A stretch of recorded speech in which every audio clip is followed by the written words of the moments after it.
for the bloopers reel. We don't pick board members. Hey, we're live. Board members based For on their real. ability to Hi, everybody. Hi, everybody. Rob, can you see us? Yeah, I see the live stream. Yeah, I see the live stream is up now. Okay.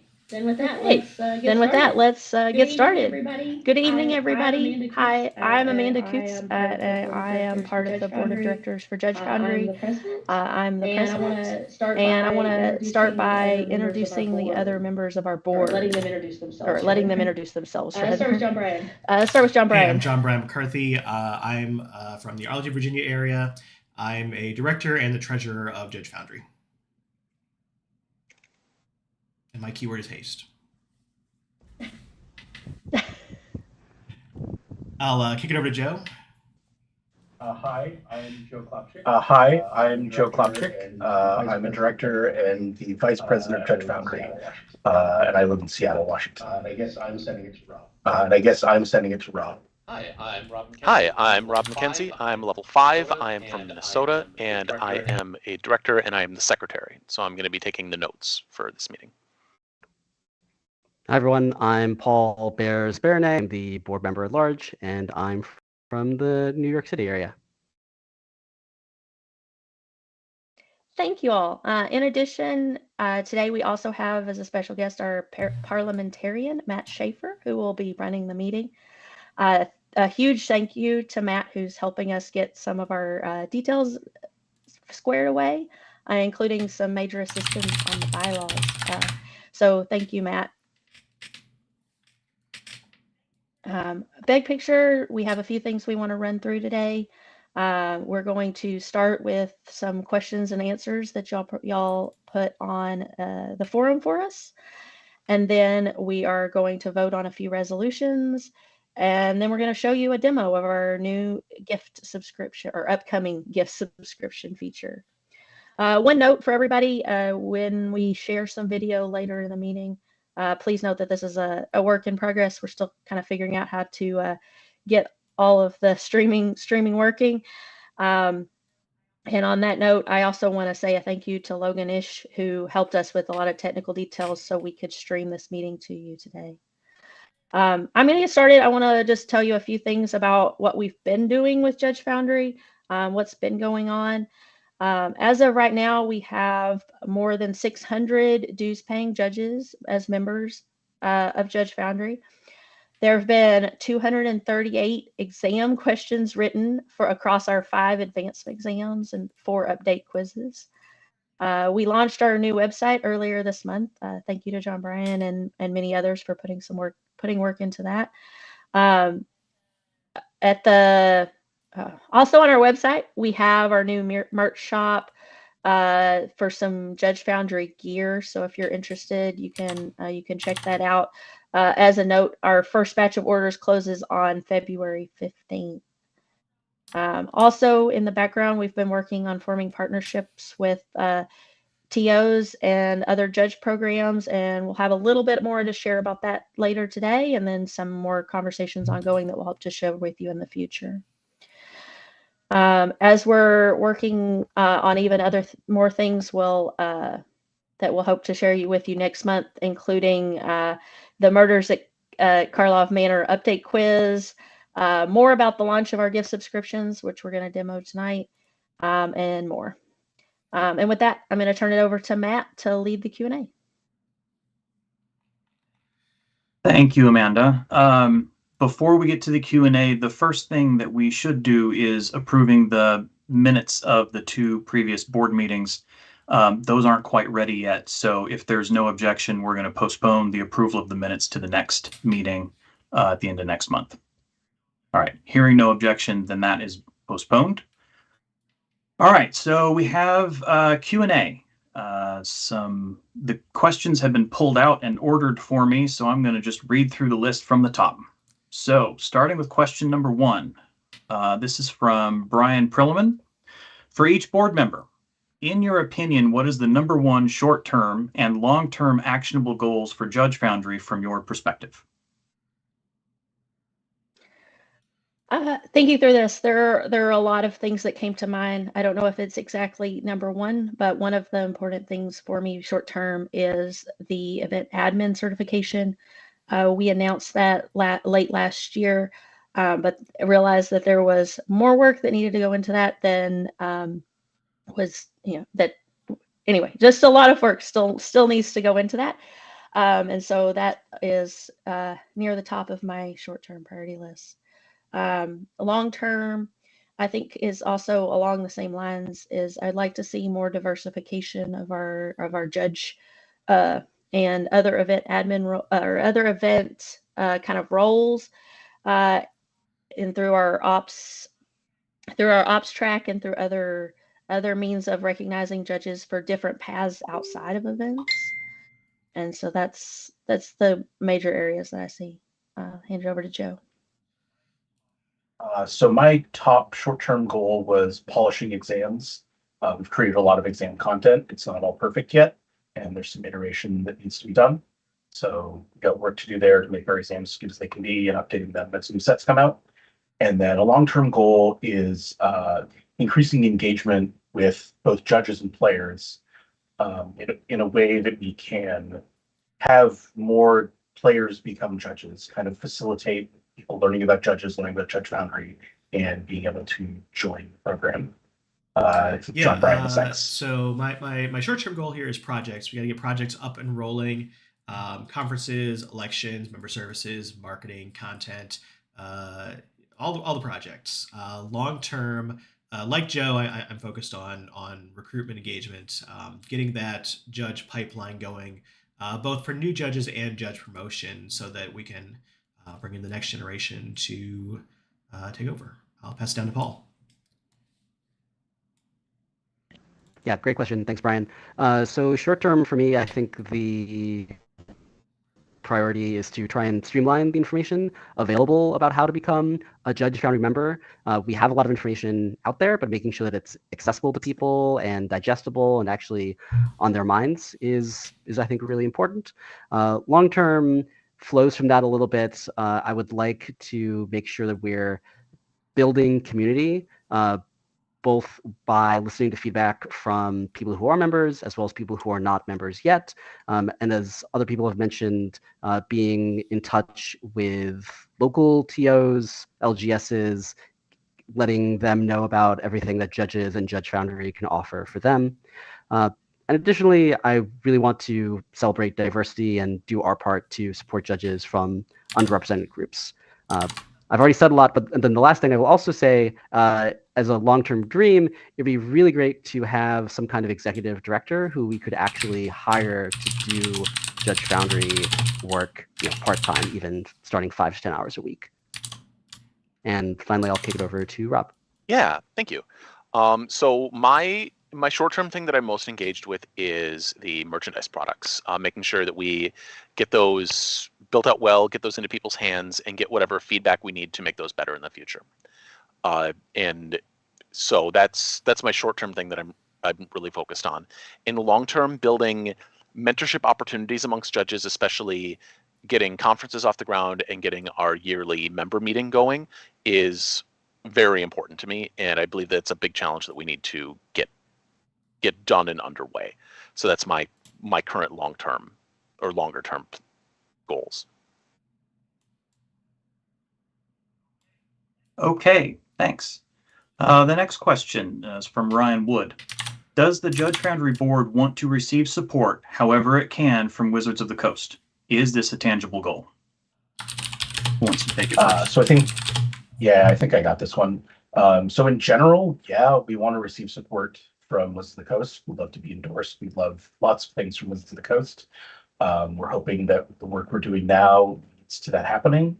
I think it's a tangible goal. I think it's something we can achieve, but ultimately that's where we're at. We hope we can get there at some point in the future.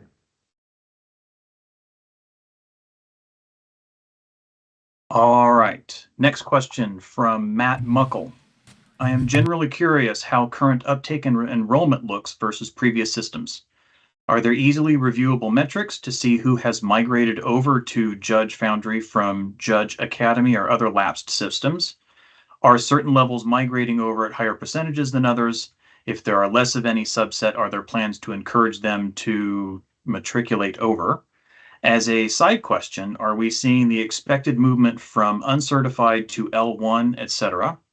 Most of the broadcast movement has been at the higher levels, but there isn't a lot of clarity on how often we are bringing in new level 1s and 2s.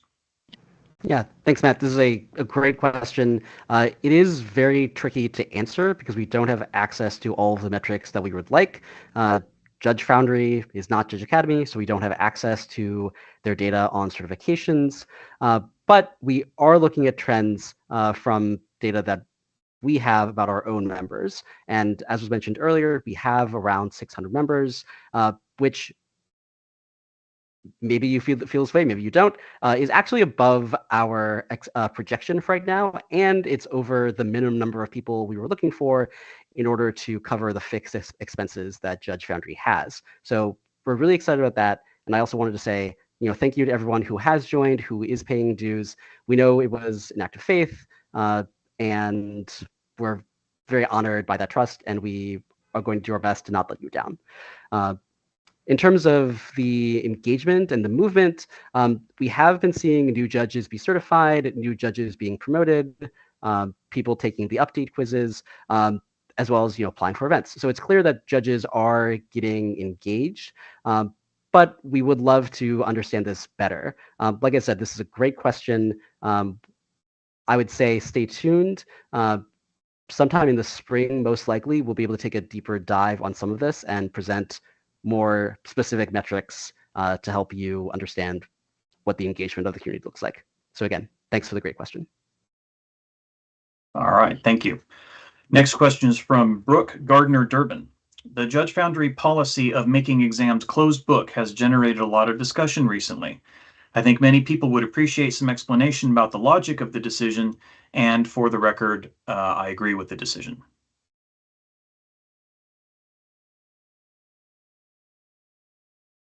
I think I got this one. So yeah, this has been a lot of discussion in a lot of places at events online. The heart of the decision is that there's rules and policy and procedures and things we're testing on the exam that we expect judges at each level to have a mastery of, and that means they don't need to go look it up. As part of growing as a judge, you learn new things, you become more comfortable with areas of the rules, you become better at rules and policy. There's a certain point where you know how trample works and you never have to look up trample anymore. And that is true for every part of policy as people learn and grow and grow and grow. So we want to test that specific knowledge and tune the exams to be towards that specific knowledge, and not just have every judge be able to look up everything. So that's the general philosophy. There's a bunch of criticism of closed book exams. I think they're downsides more than like deal breakers. Judging isn't closed book. A lot of people said, I've heard more than anything else, that when you're on the floor of a tournament, you can just go look up the policy. Why are we testing people and asking them to not look it up when they can go look it up on the floor of a tournament? But there's some things that it's not that you shouldn't have to look them up, it's that we expect you to know. If a player asks you, can I go to the bathroom? And you pull out your phone and say, I'm not sure, I'm going to check the MTR to see if you can go to the bathroom. They're going to give you a funny look because the answer is yes. Any human should probably understand why we let players go to the bathroom. So I think the conclusion I have about the criticism is a lot of it's because of the level 3 exam being tough. And we've tuned the exam and we've made a lot of the questions less ambiguous and less difficult and moved them to other exams and done other things. And the level 3 exam is a new thing for judges in general. Level 3 is new, it's a new concept. And we've never had a level 3 exam that's only policy before. So it's something that's new and that we're getting closer to where we want it to be. So obviously there's more discussion here. Generally, that's my idea, but we can talk more about it as well. Great, thanks. The next question is from Charles Featherer. When will there be updated guidelines produced by Judge Foundry for how to make level 1? Like an honest to goodness study guide. Also, the forums are great, but a lot of people on Discord. Having a channel solely for the purpose of asking questions, like here, would probably be helpful. Or having a chat started in the questions and feedback channel seems like an all upside situation. Yeah, I'll take this one. Thanks, Charles, for the question. So let's start with the first one. Becoming a judge. We've added a new page to the website that outlines the process for becoming a judge. That page is available on every part of the website. There's a big orange box in the top right if you're on desktop, or in the menu if you're on mobile. Send that page to every judge. We do know that there needs to be a study guide for the exams. The new exam manager just got started this month, so we're giving them time to get their feet wet, but I expect exam study guides to happen in the spring. We definitely agree this is something that we need. I just also want to mention this is one of those things that any one of our members can do for free. If someone watching today is interested in making resources like a study guide, the board, the exam manager, would be happy to help you polish it, edit it, publish it. This is one of the big sort of killer apps of Judge Foundry, is that if you want to volunteer to do something, if you think something should be done, you can do it. There's nothing stopping you. In fact, we will help you to do it. Go on to your second part of your question. We want judges using Judge apps. There's a lot of judges who came in during the Judge Academy era who aren't used to using Judge apps. Judge apps is our main platform for judge communication. We want everyone to be able to see all the questions asked, all the answers, for the sake of transparency. We also want judges making Judge apps a part of their routine. That's where you're going to go to apply for events, write reviews, give gift subscriptions, work on projects, take exams, participate in forum discussions. Right next to our website, it is the most important place for a judge to be. Discord is a thing we have. It fulfills a lot of the same role that IRC used to. It's a place for judges to hang out and chat. We don't want to take that away from you, but it's never going to be something we require you to have to fully participate. As long as you're on Judge apps, you're going to see everything you need to be a Judge Foundry member. Matt, I think that there's a question that I may have forgotten to put on there from Lilith. Do you have that one next? The one from Lilith, I don't have, in the list that you sent me, I don't have any questions from Lilith. Okay, that was my mistake. I'll go ahead and ask this one then. So this is from Lilith, and I'm sorry about your name here, Giuseppe Kumling. I'd love to hear your plans surrounding the topic of professional misconduct, investigations surrounding it, and the process involved in demoting or suspending judges. So this is my space, so I'll take this one. This is an important question, and it's something that I've been spending a bunch of time on, so I wanted to talk about it. So our overall goal is so currently we want to make an ethics system that can take explicit action when some other body has taken action.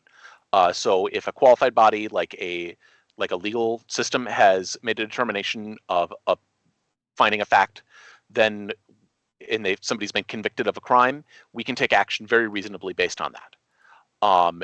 If somebody is convicted of stealing, if there's an actual legal finding of that, we can remove them very easily. That's the trivial case. We don't have the resources as an organization. So as Paul mentioned, we are closing in on 600 members. That's a fairly small organization. We don't have the resources to serve as a fact-finding body for investigating conduct that holds things to that level of standard.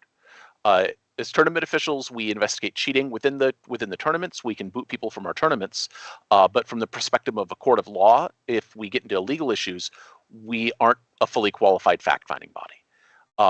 And so we've looked at it. If we get sued about this, the estimations that we've gotten from legal professionals, it could cost us $20,000 to $40,000 to defend if we win a case. We really, really don't want to pass that kind of cost on to members.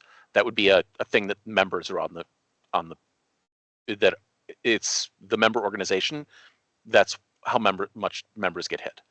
$40,000 is like 650 judges paying dues for a whole year. So our current approach is planning to make an ethics code that applies to judges. We'll take actions if there's a formal legal finding, if there's definitely something like strong and well-founded. And our space that we can do things in is reasonably limited because we don't want to put the organization into a position where the member body as a whole is on the hook for a legal determination. Lawsuits in the US we're really lawsuit happy here, and that makes us really risk adverse because we just don't want everybody to get hammered and we don't want to put other future boards in a space where they're going to get member is hammered as a result of this. I think that's reasonably clear. We're working on it though. I've gotten together with some legal professionals and we're talking about it. So, all right. Okay, thank you for those answers, John, Brian, and Rob. The next question on the list is also from Brian Prilliman. What other judge organizations have reached out to Judge Foundry for partnership? Are there plans to share test content with those organizations, and will those organizations pay a licensing fee? Yeah, I think I got this one. So tonight we're going to vote on ratifying an agreement with Magic Judges Finland to license our exam content to them. So we did a lot of work making these exams, and we don't want every organization in the world to have to redo that work. So we're licensing our exam content to them. We're also discussing with other judge organizations around the world for them to license content. Those agreements, they're paying Judge Foundry a fee to use our judge content, and that's money that we're putting towards other parts of the program so that we don't have to raise member dues. We're also talking to other organizations around the world as well, but some of them haven't announced things and we don't want to steal their thunder. We want them to be able to say, hey, this is a thing we're doing. So watch out for announcements. We'll talk about them in the future. Okay, thank you. Question from John White. I saw that advancement to level 1 and level 3 review for advancement can now be submitted to update levels. Do we have an estimate for when the L2 advancement review will be available? I have good news. The moment is now. The wait is over. L2 advancement reviews are up and running. The fact is that Judge Foundry requiring 2 different exams for L2 necessitated some changes on the Judge app side, which have now been done. So thank you, everyone, for your patience, and apologies for the inconvenience in getting this set up. I'm going to be reaching out to the proctors and the takers of the various L1, L2, and L3 exams under Judge Foundry to make sure that all of those folks are taken care of and that everything has gotten entered and resolved properly for them. Okay, next question from Andrew Villarrubia. What do the board members view as the most pressing program-wide issues? Do they have any immediate ideas as to how to tackle them? Yeah, so you heard us talk a little about the short-term and long-term priorities in the first question that we answered from BPRIL. I think that answer helps demonstrate that there's a lot of stuff that we're looking to work on. A big part of the strength of the board is that we're all working together, but we're each bringing diverse perspectives and focus so we complement each other. That's an approach we'd like to bring to Judge Foundry membership as a collective. So to answer your question directly, I think the most pressing issue is just getting enough hands to do everything we need to do. And then going beyond that to do the things that are nice to have. Everyone's got their own priorities, so if you are passionate about something getting done well, help to do it. I think that's why a lot of us became judges, is we saw things we thought we could do better. If you think that something Judge Foundry is doing could be done better, get in contact with a board member, join a project, start a forum thread, pitch in to help. Okay. From Bo Brugman, is there a date where judges need to be moved from Judge Academy to Judge Foundry? If so, does that also mean judges who have not transferred may no longer be recognized as a certified judge? Cool. I'll take this one. Thank you for the question. I want to make sure that I address both parts of this in sequence. So first, regarding a date by which judges need to be moved, transfer their level from Judge Academy to Judge Foundry if they want to take advantage of that. When we announced Judge Foundry, we also announced that Judge Foundry would be recognizing the judge certifications from Judge Academy that were current as of October 13th, 2023. So that date is in the past. That is either true for you or not true for you. If you would like to take advantage of that opportunity, we're going to be honoring that process until September 30, 2024, which is the current plan. You can read more about that in an article called Welcome Home Lapsed Judges that's available on the website, and that link will also get posted into the Judge Apps forum of this answer.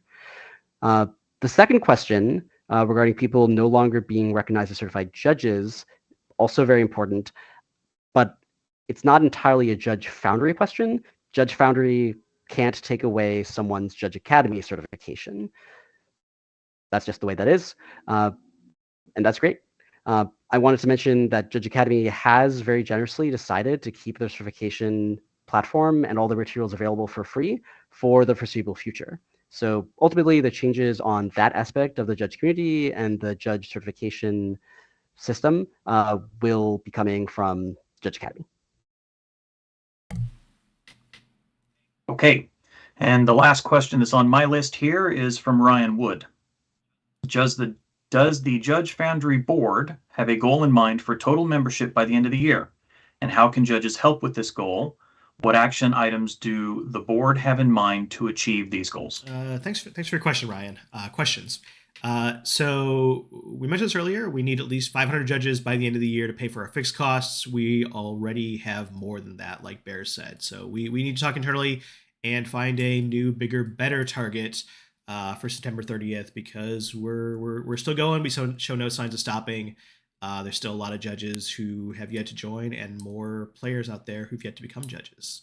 Mentoring and certifying judges is one of the most important thing that judges can do to help us succeed and to help your Judge Foundry succeed. The thing is, someone mentored and certified every one of us on this call, and every one of you who's watching. You had a mentor, you had someone who tested you, you had someone who took the time out of their day to help you.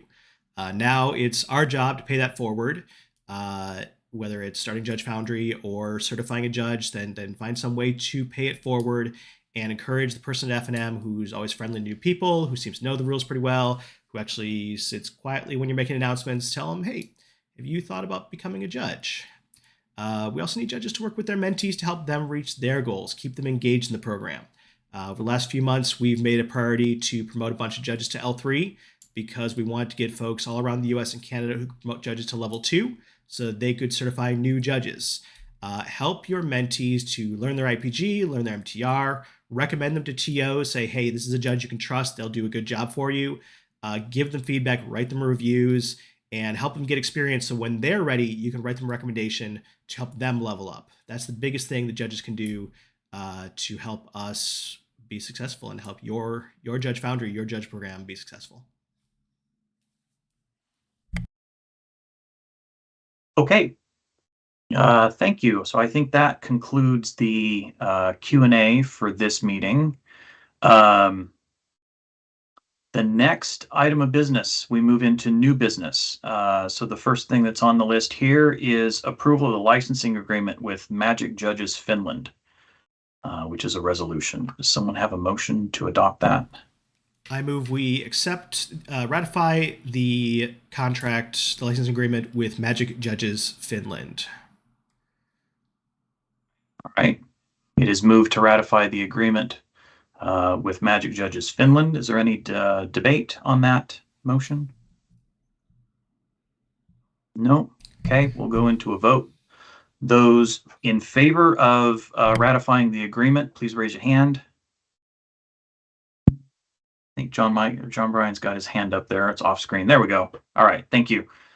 So it's unanimous, 5 votes in favor and 0 votes against, and the resolution to ratify that agreement is adopted.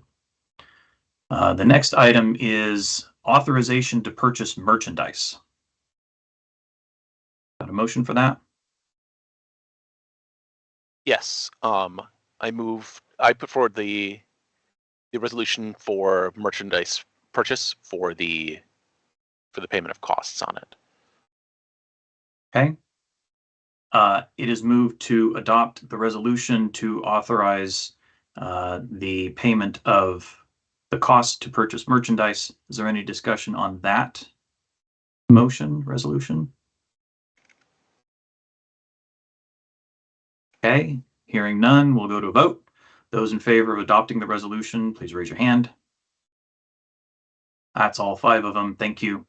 So there's 5 votes in the affirmative and 0 in the negative, and the resolution is adopted. The next item is scheduling future board meetings. I have some additional new business. I would like to move that regular meetings of the Board of Directors will be held by remote communication at 8 p.m. Eastern Time on the last Wednesday of each calendar month. All right, it is moved and seconded. Let me pull up.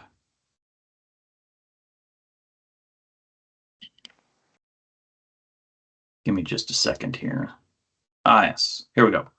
It is moved and seconded that regular meetings of the Board of Directors will be held by remote communication at 8:00 p.m. Eastern Time on the last Wednesday of each calendar month. So any discussion on that motion? All right. Those in favor of adopting that motion, please raise your hand. That's all 5 of them. Thank you. 5 in the affirmative, 0 in the negative. The motion is adopted. So you now have a schedule for the regular meetings. Don't have to do that every meeting.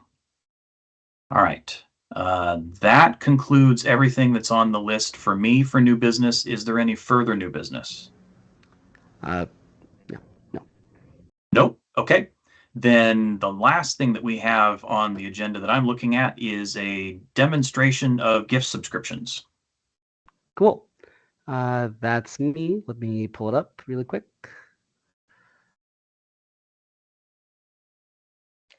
Should not forget to mute my mic while Bears is pulling that up. I just want to say a huge thank you to everybody who submitted questions. We really appreciate you taking your time to go and submit those for us. We did see a few come in during the meeting. We will answer all the questions in that forum. We just didn't want to distract ourselves from answering the questions you already asked by reading more questions and trying to talk with each other while we're talking to you. How's that?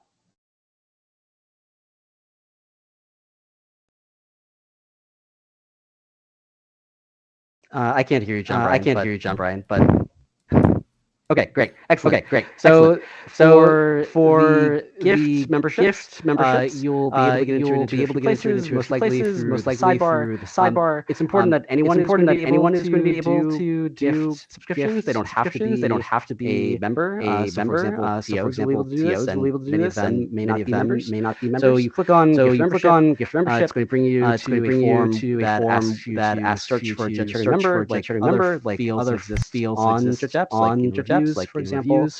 So you can type your name, such as our lovely demo user. Clicking on gifts, it will bring you to a checkout screen, much like for your Judge Foundry membership itself. It indicates that you are purchasing a gift membership for someone. This form, not shown to you, I'll see if I can do that, but I'm not sure that I can. This form does hold the username of the person you're gifting it to. So that's Stripe, our payment processor, is aware of that. You fill out your information, you complete the payment. It takes you to a success screen that says you've gifted a subscription. Thank you. There will be a notification on the recipient's end. And when they look at their next monthly invoice from Stripe, they should see something that looks like this, where it lists that there is a 100% off gift subscription, which is basically a coupon that got applied to their account. And that's it. That's the demo. We're excited to have this rolling out to you soon, likely in an incremental fashion where we get a few people to test it out, iron out any kinks, and then make it generally available as quickly as possible. And if you have any questions, feel free to contact me. You can find my information through Judge Apps. Thanks, Bears. I'm going to throw a question at you that you're not expecting. Do we know where to find, and maybe you said this and I just spaced out for a moment. Do we know where to find the first page? Someone goes to click that gift, right? Where is this page? Is it on the Judge Foundry website? This is the Judge Apps sidebar. We can link it from the judgefoundry.org as well. Okay, great. Thanks. Yeah, this is being routed through Judge Apps because Judge Apps knows whether or not people are Judge Foundry members and can handle the payment processing that way. Cool. Thanks. Yeah. So that's the last thing that I have on the agenda. Is there anything else, any other business or announcements or anything that needs to happen? Nope. Okay. Then with that, at 5:37 Pacific, the meeting is adjourned. All right. thank you everybody Thanks, who everybody. tuned in. Yeah, thank you. Thanks. Thanks all. Thank you, especially Matt, for helping us out. This was